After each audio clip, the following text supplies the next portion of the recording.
Hello friends, welcome to Ramesh TNPSC academy. இன்றைக்கி நாம் இந்த வீடியோவில் என்ன பார்க்க போகிறோன்னா, லாஸ்ட் வீக் முன்னாடி நடந்த engineering combined engineering exam TNPSC சார்பாக நடந்துச்சு. அதனுடைய ஆன்சர் கீ இன்றைக்கி ரிலீஸ் பண்ணியிருக்காங்க. டிஎன்பிஎஸ்சி தரப்புலேருந்து அஃபிஷியல் ஆன்சர் கீ ரிலீஸ் பண்ணியிருக்காங்க. ஸோ அந்த ஆன்சர் கீ டிஸ்கஷன் தான் இந்த வீடியோவில் நம்ம பார்க்க போகிறோம். ஸோ என்ன ஆன்சர் என்னென்ன அப்படிங்கிறது தான் இதில் பார்க்க போகிறோம். இந்த வீடியோ உங்களுக்கு நிச்சயமாக யூஸ்ஃபுல்லாக இருக்கும். இன்ஜினியரிங் எக்ஸாம்னு இல்லாமல் இதில் இருக்க சில கொஷின்ஸ் குரூப் 4க்குமே சிலது ரிப்பீட் ஆகிறதுக்கான சான்சஸ் இருக்குது. மற்ற போட்டித் தேர்வுகளுக்கும் தமிழில் இருந்து கொஷின்ஸ் வரதுக்கான வாய்ப்புகள் இருக்குது. கொஷின் ஜென்ரல் தமிழ் பார்த்திங்கன்னா ரொம்பவே ஈஸியாக தான் கேட்டிருக்காங்க. ஸோ எல்லா ஆன்சரும் பார்ப்போம். ஃபஸ்ட்டு கொஷின் பாருங்கள். ஃபாரஸ்ட் கன்சர்வேட்டர் இதுக்கான இணையான கலைச்சொல், தமிழ் கலைச்சொல் கேட்டிருக்காங்க. வன பாதுகாவலர் அப்படிங்கிறது தான் இதற்கான சரியான பதில். அடுத்து பார்த்திங்கன்னா டிரான்ஸ்லேஷன், இதற்கு பார்த்திங்கன்னா இதற்கு இணையான கலைச்சொல் கேட்டிருக்காங்க. மொழிபெயர்ப்புங்கிறது தான் இதற்கான சரியான கலைச்சொல். அடுத்து பாரதியின் பாடல்கள் உள்ளங்கையில் நெல்லிக்கனி போல, இதை பார்த்திங்கன்னா ஒரு உவமை கொடுத்து அதோடைய பொருள் கேட்பாங்க. உள்ளங்கையில் நெல்லிக்கனிங்கிறது பார்த்திங்கன்னா எது போல் இருக்கும்னா ஒரு வெளிப்படைத்தன்மையாக இருக்கும் அப்படிங்கிறது தான் இப்போ கீழே அடுத்த ஆப்ஷனை பாருங்கள். எளிதில் மனதில் பதியும் அப்படின்னு கொடுத்துருந்தாங்க. இது இந்த பசுமரத்தில் ஆணி போல் அப்படின்னு கேட்பாங்க. அப்படி கேட்டால் தான் எளிதில் மனதில் பதியும். இப்போ தடையின்றி மிகுதியாகனா மடை திறந்த வெள்ளம் போல், ஒற்றுமையின்மைனா நெல்லிக்காய் மூட்டை கொட்டியது போல் அப்படி கேட்பாங்க. ஸோ எந்த ஆப்ஷன் கொடுத்தாலும் நம்ம அதுக்கான கொஷின்ஸ் எப்படி கேட்பாங்கங்கிறதையும் நம்ம தெரிஞ்சுக்கிட்டால் தான் அது ஒரு நல்ல ஆன்சர் கீ டிஸ்கஷனாக இருக்கும். அடுத்து பாருங்கள். உடலும் உயிரும் போலனா ரெண்டுமே சேர்ந்தே இருக்கும். அப்போ இணை பிரியாமை, அதுதான் இதற்கு சரியான பதில். இந்த அடுத்த கொஷின் பாருங்கள். நெல்லிக்காய் மூட்டையை கொட்டினா எப்படி இருக்கும்? ஒன்று தனித்தனியாக உருண்டு போகும், ஒரே இடத்துல இருக்காது. இப்போ பூக்களை நீங்கள் கொட்டுறீங்கன்னா அது ஒரே இடத்துல இருக்கும். ஏன்னா நெல்லிக்காய் மூட்டையை கொட்டிங்கன்னா உருண்டு ஓடிடும், அது நமக்கே தெரியும்ல. அப்போ அது எப்படி இருக்குன்னா ஒற்றுமை இன்மையாக இருக்கும். மடை திறந்த வெள்ளம் எப்படி இருக்கும்னா பட்டே ஒட்டச்சிக்கிட்டு போகும். அதை எந்த தடை போட்டு உங்களால் தடுக்கவே முடியாது. அது ஒரு நல்ல செயலும் கிடையாது. ஏன்னா வெள்ளம் வந்துடும், ஊருக்குள்ளே வந்துடும். அப்போ தடையின்றி மிகுதியாக வருங்கிறது தான் அது ஒன்று. இப்போ ஆகாய தாமரைலாம் கேட்பாங்க, அது இல்லாத ஒன்று போல் அப்படின்லாம் சொல்லணும். இப்போ பாருங்கள். 2 இருவினை பொருள் வேறுபாடு அறிந்து சரியான தொடர் அமைங்கணுங்கிறாங்க. 2 பணிந்து கொடுக்குறாங்க. ஒன்று பணிந்து, இன்னொன்று பணித்து அப்படின்னு வரணும். இதுக்கான பொருள் தெரிஞ்சால் நீங்கள் வரலாம். இப்போ இருக்கிற பணிந்து அப்படிங்கிறதுனா அடங்கி இல்லை அடக்கமாக இருக்கிறது பணிந்து. ஆனால் இந்த பணித்துங்கிறது ஆர்டர் கொடுக்குற மாதிரி வேலை சொல்கிறது. ஸோ இதுக்கு வித்தியாசம் நீங்கள் புரிஞ்சுக்கிட்டிங்கனாலே ஈஸியாக இது பண்ணிடலாம். அப்போ பணிந்துங்கிறது பணிந்து போகுதல், பணித்துங்கிறது வேலை சொல்லுறது. இப்போ ஆசிரியர் பணித்ததால் கயல்விழி பணிந்து படித்தால், ஆசிரியர் வேலை சொல்கிறாங்க, பணித்ததால் கயல்விழி பணிந்து படித்தால் அடக்கமாக படித்தாங்கங்கிறதான் சரியான ஒன்று. இப்போ மற்றது மாதிரி மாற்றி சொல்லியிருந்தால் அது தப்பாக வருது, பொருள்லாம் தப்பாக வருது. ஆசிரியர் பணிந்து கூறினாலும் ஆசிரியர் பயந்துலாம் வேலை சொல்ல மாட்டாங்க. கயல்விழி பணித்து படித்தால்னால் அதெல்லாம் தப்பாக வரும். சரிங்களா? ஸோ அதை வச்சு அர்த்தம் புரிஞ்சு நீங்கள் திரும்பவும் பாருங்கள். பணிந்து பணித்து இது 2 தான் கொடுத்துருக்காங்க. 2க்கும் சரியான தொடரை கேட்டிருக்காங்க. 1, 3 தான் சரியாக இருக்குது. தலைவர் பணித்த வேலையை தொண்டன் பணிந்து செய்தான். அவர் வேலை சொல்கிறாரு, இவர் பணிந்து செய்கிறாரு. அதே மாதிரி 3வது பாருங்கள். தலைவர் பணித்ததால் தொண்டன் பணிந்தான். இதுதான் சரியானது. மற்ற 2ம் தலைகீழாக இருக்குது. அடுத்து சொற்களை ஒழுங்குபடுத்தி வரிசைப்படுத்தி இது பண்ணணும்னு இருக்காங்க. ஸோ இதை நீங்கள் படித்து பார்த்தாலே தெரியும். அதில் இருக்கக்கூடிய ஒரு 4-5 வார்த்தைகளை படித்தாலே எது சரியான வரிசையில் இருக்குதுன்னு உங்களுக்கு தெரிஞ்சிடும். பிறப்பால் மக்கள் அனைவரும் ஒத்த இயல்புடையவர்களே அப்படிங்கிறது தான் சரியான பதில். அடுத்த கொஷின் பாருங்கள். அகர வரிசை ரொம்பவே ஈஸி தான், நான் ஏற்கனவே சொல்லியிருக்கேன். முதல்ல உயிரெழுத்துக்கள் ஏதாவது வார்த்தையில் வந்தால் அதுக்கு முன்னுரிமை கொடுக்கணும். ஆனால் உயிரெழுத்துக்கள் எதுவும் இல்லை, எல்லாமே பானா வரிசை அதோட வர்க்கங்களில் தான் இருக்குது. யாருக்காவது இலக்கணம் தெரியலன்னா நான் கீழே நம்ம சேனலில் இலக்கண வகுப்போட டிஸ்கிரிப்ஷன் லிங்க் தரேன். எல்லாமே ஃப்ரீ இதுதான் இருக்கும். அப்படியே வீடியோஸோட லிங்காக இருக்கும். அப்படியே 18 கிளாஸ் 13 கிளாஸ் வரைக்கும் போயிருக்கு. எல்லா கிளாஸ் வீடியோவையும் நீங்கள் போய் பாருங்கள். உங்களுக்கு இலக்கணம் ரொம்பவே ஈஸியாக புரியும். அதில் அகர வரிசை ரொம்ப ஈஸியான ஒரு டாபிக் தான். இப்போ வாங்க பார்ப்போம். பழங்கள், பாரதம், பீலி, புதுமை, பூமி, பெண்கள், பேருந்து, பையன் இருக்குது. இது பானா வரிசை எல்லாமே. அப்போ பப்பா, பிப்பி, புப்பு அப்படிங்கிற இதில் தான் வரும். அந்த இதில் பார்த்தாலே நீங்கள் ரொம்ப ஈஸியாக இதை இது பண்ணலாம். பப்பா, பிப்பி, புப்பு, பேப்பே, பை அப்படிங்கிற இதில் வரும். அதே மாதிரி அடுத்த அகர வரிசை எல்லாமே காணா வரிசையில் இருக்குது. அப்போ கக்கா, கிக்கி, குக்கு, கிக்கே, கை அப்படிங்கிற இதில் வரும். அப்போ காணாலாம் கடல், குருவி, கேணி, கோலம், இதுதான் வரிசை. அடுத்து கொடு எனும் வேர் சொல்லோட வினையாளனின் பெயர் கேட்டிருக்காங்க. ரொம்பவே ஈஸி தான், கொடுத்தார்.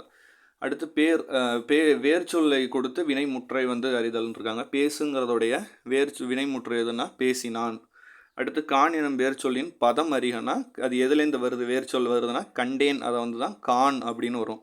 இதே வந்து கற்பேன்னா அதில் வந்து கல் அப்படிங்கிற வார்த்தை தான் வரும்.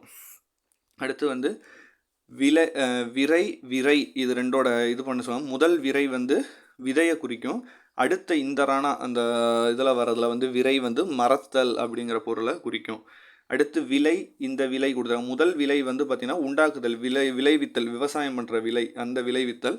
இரண்டாவது விலை வந்து விருப்பம். அடுத்து வந்து ஒளி மற்றும் பொருளின் வேறுபாடை அறிந்து சரியான சொற்களை தேர்ந்தெடுக்க சொல்லிடுறாங்க. மணிமேகலை மணிப்பல்லவ தீவிற்கு சென்றால், இந்த இல்லு தான் வரும், கடைசி இதில் மாற்றி கொடுத்துருக்குறாங்க. அதே மாதிரி அந்த பல்லவ தீவுக்கு வந்து பார்த்திங்கன்னா குண்டு இல்லு தான் வரும். சரிங்களா, அதை வந்து கவனமாக படிங்க. அடுத்து வந்து நாட்டிக்கல் மயிலோட ஆங்கில சொல்லுக்கு இணையான தமிழ் சொல் கேட்டிருக்காங்க. கடல் மயில் தான். அடுத்து வந்து கிராப், இதுக்கு தமிழ் சொல் வந்து பார்த்திங்கன்னா செதுக்கி. அடுத்து வந்து பார்த்திங்கன்னா எதிர்ச்சொல் கேட்டிருக்காங்க. உதித்த அப்படிங்கிற சொல்லோட எதிர்ச்சொல் கேட்டிருக்காங்க. உதித்த அப்படின்னா அது வந்து இப்போ சூரியன் உதிக்குதுன்னா அது வந்து தோற்றம், அப்போ அதுக்கு எதிர்ச்சொல் வந்து மறைந்த. அடுத்து உருவக தொடருடைய பொருந்தாத சொல்ல கேட்டிருக்காங்க. இப்போ வந்து முகமதி இருக்குன்னா மதி போன்ற முகம்னு சொல்லலாம். முகமலர்னா மலர் போன்ற முகம். முகத்தாமரை தாமரை போன்ற முகம். ஆனால் முகமன்கிறது எதுவுமே வராது, அப்போ முகமன் தான் தவறான ஒன்று. அடுத்து பொருந்திய இணையை வந்து இது சொல்லியிருக்காங்க, சரியானதை வந்து சொல்லியிருக்காங்க. அதில் வந்து பார்த்திங்கன்னா தாலி சொல்லீசை அளபடை நம்ம பார்த்துருக்கோம். அதே மாதிரி தருவாம் அது வந்து செய்யுளிசை அளபடை, அது ரெண்டும் தான் சரி, 1 3 தான் தவறு. அடுத்து வந்து சரியான எதிர்ச்சொல்ல வருது இரவலர்னா புறவலர், அதுதான் வந்து சரியான எதிர்ச்சொல்லாக இருக்குது இதில். அடுத்து ஆத்திச்சூடி, இதை வந்து சேர்த்து எழுதணும், இச்சு வராது. நிறைய பேர் இங்கே தப்பு பண்ணியிருப்பீங்க. ஆத்திச்சூடி தான், இச்சு வராது. அடுத்து வந்து இதுக்கு வந்து பார்த்திங்கன்னா கூட்டு பெயர் வந்து கேட்டிருக்காங்க. ஆடுங்கிறதுக்கு என்ன சொன்னால் நிறைய பேர் ஆட்டு கூட்டம்னு எழுதிடுவீங்க, ஆனால் ஆட்டு மந்தை அப்படிம்பாங்க. அதை அடைத்து வைக்கக்கூடிய இடத்த வந்து அதாவது பட்டிம்பாங்க, பட்டியில் தான் அடைச்சி வைக்கிறது, அதனால் ஆட்டு மந்தைங்கிறது தான் சரியான பதில். அது எடுத்து எதிரொலிக்க, இதை வந்து பார்த்திங்கன்னா சேர்த்து எழுத சொல்லிடுவாங்க. எதிரொலிக்க அப்படிங்கிறது தான் வரும். ஆப்ஷன் சி தான் சரியானது. அடுத்து வந்து கரந்தை பூவை மக்கள் சூடி செல்வது எதை குறிக்கும்னா ஆணிரையை மீட்டல், அதாவது இந்த பகைவர்கள் வந்து அந்த ஆணிரைகளை இது பண்ணிட்டு போயிடுவாங்க, திருப்பி போய் அதை வந்து கவர்ந்துட்டு போகிறத மீட்டுட்டு வர இடத்துல தான் இந்த கரந்தை பூ இருக்கும். அது மாதிரி ஏகப்பட்ட இது இருக்குது, வாகைப்பூ இருக்குது, நிறைய இருக்குது. அது ஒவ்வொன்றுக்கும் ஒரு பொருள் இருக்கும், ஏற்கனவே நம்ம இலக்கண வகுப்பில் பார்த்துருக்கோம். அடுத்து வந்து காரணம் சரியாக தவறான்னு பார்க்கணும். பந்து உருண்டது என்பது தன்வினைன்னு கொடுத்துருக்காங்க கூற்று. காரணம் வந்து எழுவாய் ஒரு வினையை செய்வதால் அது தன்வினை அப்படிங்கிற சொல்கிறாங்க. ரெண்டுமே சரி, கூற்றும் சரி காரணமும் சரி. என் அம்மை வந்ததுன்னு மாட்டை பார்த்து கூறுவது திணை வலுவமைதின்னு இருக்காங்க. ஆமாம், அம்மை வந்தால்னு சொல்லி நம்ம மாட்டை பார்க்குறதுங்கிறது தப்பு தான். ஆனால் ஓப்பின் காரணமாக அதில் வந்து பார்த்திங்கன்னா அக்தினை உயர்தினையாக கொள்ளலாம்ங்கிறது கூற்று காரணமும் சரி. அடுத்து வந்து பாருங்கள், அதே தான் தமிழ் மருத்துவத்தில் பக்க விளைவுகள் இல்லைங்கிறது கூற்று சரி. காரணம் என்னன்னா மருந்து என்பதே உணவின் நீட்சியாக நம்மளதில் இருக்குது, அப்போ கூற்றும் காரணமும் பொருந்தி வருகிறது ரெண்டுமே. அடுத்து ஒரு பெரிய பேரா கொடுத்து அதுலேருந்து கொஷின் கேட்டிருக்காங்க. 1000 யானைகளை போரில் வென்ற அரசனுக்காக பாடுபடும் இலக்கியம் பரணி இலக்கியம். ஆணை 1000 அமரிடை வென்ற மாணவனுக்கு வகுப்பது பரணிங்கிறது பரணியின் இலக்கணம். சரிங்களா, 96 சிற்றிலக்கியங்களில் ஒன்று. அரசன் இருவருக்கும் இடையே போரில் தோற்ற அரசனுடைய நாட்டின் பெயரை கொண்டு பரணி பாடப்படும். போருக்குரிய தெய்வமாக வந்து பார்த்திங்கன்னா காளியை கருதுவாங்க. பரணி இலக்கியத்தில் மிக சிறந்தது வந்து கலிங்கத்து பரணி. போரில் குலத்தோங்க மன்னரிடம் வந்து கலிங்க நாட்டு மன்னன் வந்து தோற்றுருப்பார், அதை வச்சு பாடினது தான் கலிங்கத்து பரணின்னு சொல்கிறாங்க. இதை இயற்றியது சயங்கொண்டார் அப்படின்னு வந்து சொல்கிறாங்க. இப்போ இதில் என்னென்ன கொஷின்ஸ் கேட்குறாங்க, 1000 யானை போரில் வென்றவருக்கு பாடப்படும் இலக்கிய வகை பரணி தான். போருக்குரிய தெய்வம் வந்து காளி.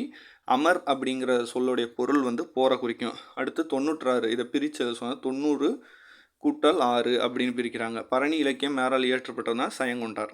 அடுத்து பொறுத்துக்க கொடுத்துருக்காங்க, நம்ம ஏற்கனவே பார்த்துருக்கோம். தூசு அப்படிங்கிறது பட்டு, துகிர் அப்படிங்கிறது பவளம், அப்புறம் வந்து வெறுக்கை அப்படிங்கிறது செல்வம், இதுவும் நம்ம வெறுக்கை செல்வம் நம்ம அடிக்கடி பார்த்துருக்கோம்.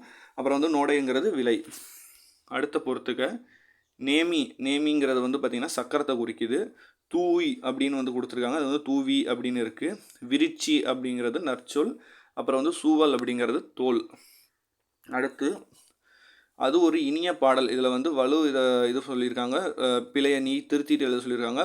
இது வந்து பார்த்திங்கன்னா அஃது ஓர் இனிய பாடல், ஏன்னா உயிரெழுத்து வருது, அப்போ வந்து ஒருன்னு எழுதக்கூடாது, ஓர்னு எழுதணும். நம்ம இது ஏற்கனவே பார்த்துருக்கோம். அப்போ அஃது ஒரு இனிய பாடல். அடுத்து வந்து பாருங்கள், தண்ணீருக்கு பக்கத்தில் சரியான சொல்லை வந்து தகுதியான சொல்லை இது பண்ணியிருக்காங்க. இப்போ நமக்கு தெரியும், தோசையை குடிக்க முடியாது, கடலை மிட்டாய் குடிக்க முடியாது, சோறு குடிக்க முடியாது, தண்ணீர் குடிங்கிறது தான் சரியான ஒன்று. அடுத்து வந்து மண்டா. இது வந்து எந்த மொழி குடும்பத்தில் வரும்னா, இது வந்து நடுதிராவிட மொழி குடும்பத்தில் வரும். 9ஆம் வகுப்பில் இதுக்கான பதில் இருக்குது. அடுத்து வந்து தீயினால் சுடுபட்டவர் கூட பிழைத்து கொள்ள முடியும். ஆனால் இங்கே வந்து ஆனால்ங்கிற வார்த்தை தான் பொருத்தமான ஒன்று. ஆனால் பெரியவர்களுக்கு தீங்கு செய்பவர் தப்ப முடியாது. அடுத்தது, மலையாவில் உள்ள தமிழர்களின் இரத்தம் நேதாஜியின் மூளையில் கட்டியாக உள்ளது என்று எச்சில் கூறினார். அதற்கு ஏன்னா அவர் சொன்னதுக்கு ஒரு பதில் சொல்கிறார். நேதாஜி இந்த தமிழினம்தான் ஆங்கிலேயர்களை அழிக்கும் என்று பதில் கூறினார். அடுத்து வந்து பொருத்தமான இணையை தேர்வு செய்ய சொல்லுவாங்க. அவன் வந்தான்னா ஏற்கனவே அவர் வந்துட்டார். அவன் வந்தான் அப்படிங்கிறது இறந்த காலத்தை குறிக்கும். அடுத்து வந்து அதே தான் நிகழ்காலமாக மாற்றணும். நடந்தது அப்படின்னா நடக்கிறது அப்படின்னு தான் சொல்லணும். அதை வந்து நிகழ்காலத்தில் நடக்கிறது. இதே இறந்த காலம்னா நடந்ததுன்னு சொல்லலாம். நடக்கும்னா எதிர்காலத்தில் சொல்லலாம். இப்போ நடந்ததுங்கிறது நிகழ்காலத்தில், அது நடக்கிறதுன்னு தான் சொல்ல முடியும். ஆசிரியர் இப்போது பாடம் நடத்துகிறார் அப்படின்னா அதுதான் சரியான நிகழ்காலம். அடுத்து வந்து தேன். இதுக்கு பக்கத்தில் பொருத்தமான சொல் வந்து சொல்லிடுங்க. தேன்மலை. சுரதா தான் ஞாபகம் வருவாங்க நிறைய பேருக்கு. தேன்மலை. அடுத்து வந்து பிழையான இணையை கண்டுபிடிக்க சொன்னால், நாகப்பட்டினம் நமக்கு தெரியும், உதகமண்டலம் ஊட்டி தெரியும், பட்டுக்கோட்டை தெரியும். செங்கல் பட்டு தான், ஆனால் செங்கல் புறம்னு கொடுத்துருக்காங்க, அது தவறு. அப்புறம் எங்கிருந்து வரீங்க அப்படிங்கிறத கொடுத்துருக்காங்க. நம்ம வழக்கத்தில் பேசுகிற மாதிரி அதை வந்து அழகாக எழுதணும்னா தமிழில் எங்கிருந்து வருகிறீர்கள் அப்படி தான் எழுதணும். மருந்தே ஆயினும் விருந்தோடு உண் அப்படிங்கிற வரிகள் இடம்பெற்ற நூல் வந்து கொன்றை வேந்தன். மன்னார்குடி. இதை வந்து மருவில் எப்படி சொல்லுவாங்கன்னா மண்ணை அப்படின்னு வந்து சொல்லுவாங்க. இது கூட நம்ம ஷார்ட்ஸில் அன்றைக்கி கொஷின் கேட்டிருந்தோம். மன்னார்குடியை மண்ணை அப்படின்னு வந்து சொல்லுவாங்க. பொக்கிஷம். இதுக்கு இணையான தமிழ் சொல் இதில் வந்து இந்த பிறமொழி சொல்ல எது சரியாக இருக்குன்னா பொக்கிஷத்துக்கு செல்வம்ங்கிறது தான் சரியாக இருக்குது. சாஸ்திங்கிறது மிகுதியை குறிக்கும், ஆனால் குறைவுன்னு கொடுத்துருக்காங்க. விஸ்தாரம்ங்கிறது பெரிய பரப்பளவு, இது குறுகி கொடுத்துருக்காங்க. சிங்காரம்ங்கிறது கோரம்னு கொடுத்துருக்காங்க. தப்பு, எல்லாமே தப்பாக இருக்குது. அடுத்து வந்து ரேஷ்னல் அப்படிங்கிறது வந்து பகுத்தறிவை குறிக்கும். அடுத்து டிரான்ஸ்ஃபார்ம்ங்கிறது அப்படி தமிழ் சொல் தான். உருமாற்றுதல் அதுதான் வந்து சரியான ஒன்று. அடுத்து வந்து தவறான கலை சொல்ல கேட்டிருக்காங்க. இதில் வந்து பார்த்திங்க, கேவ் டெம்பிள்னு கற்கோவில்னு கொடுத்துருக்காங்க. ஸ்டோன் டெம்பிள்னால் கற்கோவில் வரும். கேவ் டெம்பிள்னால் இந்த குகை கோவில் அந்த மாதிரி சொல்லுவாங்க. ஸோ அதுதான் தப்பாக இருக்குது. நீ விளையாட வரவில்லையா அப்படிங்கிற கேள்விக்கு கால் வலிக்கும்னு ஒரு பதில் சொன்னால் அது வந்து உற்று உரைத்தல் விடை அப்படின்னு சொல்லுவாங்க. வந்தால் எனக்கு இது நடக்கும், கால் வலிக்கும், அப்படின்னு சொல்கிறது உற்று உரைத்தல். இதே உருவது குறையல்னால் ஏற்கனவே நடந்த விஷயத்த நம்ம கூறுவோம். இதுக்கெல்லாம் நம்ம ஏற்கனவே இலக்கண வகுப்பில் பார்த்துருக்கோம். கடைக்கு போவேங்கிறதுக்கு போக மாட்டேன்னு மறுத்து கூறுவது வந்து மறைவிடை. இதே போவேன்னு அவர் சொல்லியிருந்தாருன்னா நேர்விடையை நீங்கள் சொல்லியிருக்கலாம். உனக்கு கவிதை எழுத தெரியுமான்னா அதுக்கு வந்து தெரியாதுன்னு சொல்லாமல் எனக்கு மன்னிக்கணும், உனக்கு கதை எழுத தெரியுமான்னு கேட்டால் எனக்கு கவிதை எழுத தெரியும்னு இன்னொரு விஷயத்த சொல்கிறது இனமொழி விடை, அன்மொழி விடைன்னு கூட சொல்லுவாங்க. அடுத்து வந்து எவ்வகை வாக்கியம். அப்பா சொன்னார் அப்படிங்கிறது வெறும் இதாக தான் இருக்குது, இதுதான் இருக்குது. இது வந்து வெறும் செய்வினை தான். அண்ணன் நாளை வருவான், என் அண்ணன் நாளை வருவான் அப்படிங்கிற ஒரு விதை கொடுத்துருக்காங்க. இதில் வந்து எதுவுமே இது வந்து கேள்வி மாதிரியும் இல்லை, பிறவினை விழி தொடர் மாதிரிலாம் இல்லை. இது வெறும் செய்தி தொடர் தான். பாரதிதாசன் இயற்பெயர் சுப்புரத்தினம். இதற்கு ஒரு விடைக்கேற்ற வினாவை நீங்கள் தேர்ந்தெடுக்கணும்னா பாரதிதாசன் இயற்பெயர் யாது அப்படி தான் நீங்கள் கொடுக்கணும். அடுத்தும் அதே தான்.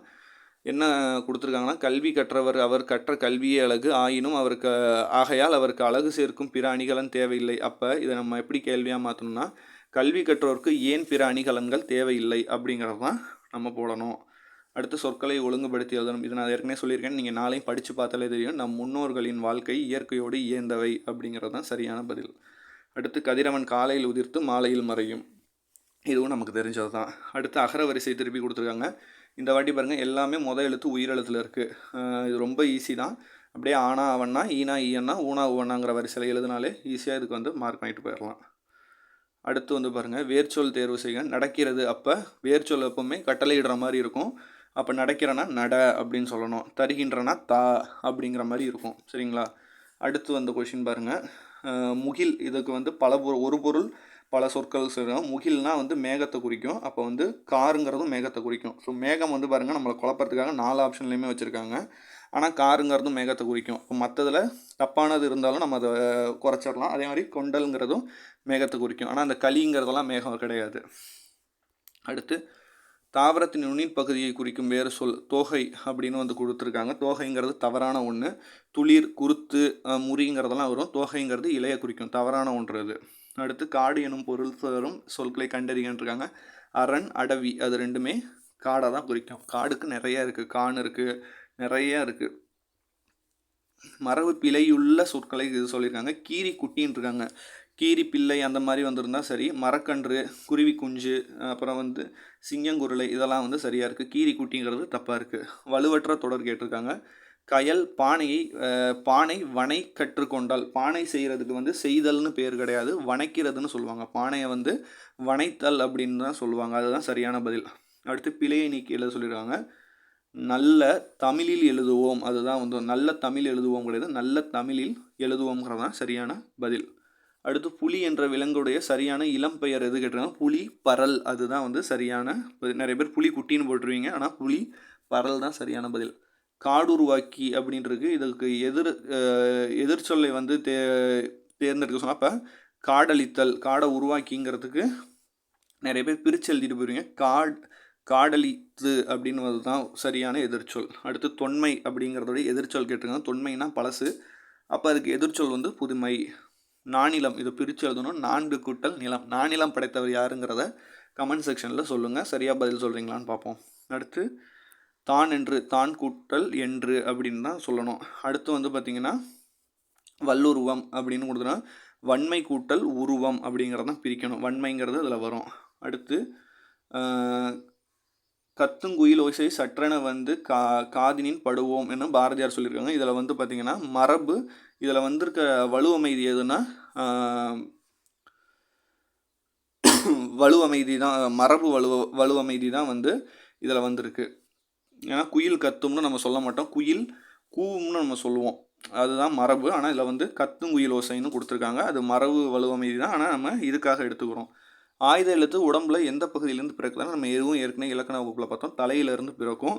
அதே மாதிரி இப்போ நான் இன்னொரு கொஸ்டினும் கேட்குறேன். வல்லின எழுத்துக்கள் எங்கிருந்து பிறக்குங்கிறத கமெண்டில் சொல்லுங்கள். அடுத்து கான்ஸ்டன்ட், இது ரொம்ப ஈஸி தான். கான்ஸ்டன்ட்ங்கிறது மெய் எழுத்து. அடுத்து பயோடைவர்சிட்டி, இதுக்கான தமிழ் சொல் வந்து பார்த்திங்கன்னா பல்லுயிர் மண்டலம். நிறைய பேர் உயிரியல் மண்டலம்னு போட்டுடுறீங்க அதில், ஏன்னா இப்போ தாவரம் மற்றதும் உங்களுக்கு தெரியும். பல்லுயிர் மண்டலம்ங்கிறதான் சரியான பதில். அடுத்து வந்து கல், கால், இந்த 2 சொல் குறிலும் நெடிலும் வந்து கொடுத்துருக்காங்க. பொருத்தமான இடத்துல வந்து சொற்களை இது பண்ணுங்க. கல் விழுந்து காலில் காயமானது, இதுதான் வந்து சரியான இது. கால் விழுந்து கல்லில் காயமானது அப்படிலாம் கிடையாது, கல் விழுந்து காலில் காயமானது தான் எழுதணும். அடுத்து மாலை, இதுக்கு 2 பொருள் வந்து முதல்ல வந்து அது வந்து டைமை குறிக்கிற மாதிரி பொழுது, அப்புறம் வந்து தார் அப்படிங்கிறத ரெண்டுமே சொல்லலாம். அடுத்து தானம், இதுக்குமே 2 பொருள் சொல்லலாம். தானம்னா குடை, இன்னொன்று உதவுறது வந்து ஈகைன்னு வந்து சொல்லலாம், ரெண்டுமே. அடுத்து அதே மாதிரி அரண்கிறது பாதுகாப்பையும் குறிக்கும், அப்புறம் வந்து அரண்மனையில் இருக்கக்கூடிய கோட்டையும் குறிக்கும். அடுத்து ஒருமைப்பன்மை நீக்கி வந்து எழுதணும். முருகன் அவர்களுக்கு அருகில் சென்றான் அப்படிங்கிறதான் சரி. சென்றார்கள் கிடையாது, முருகன்கிறது ஒருத்தரை குறிக்கும், பன்மை கிடையாது.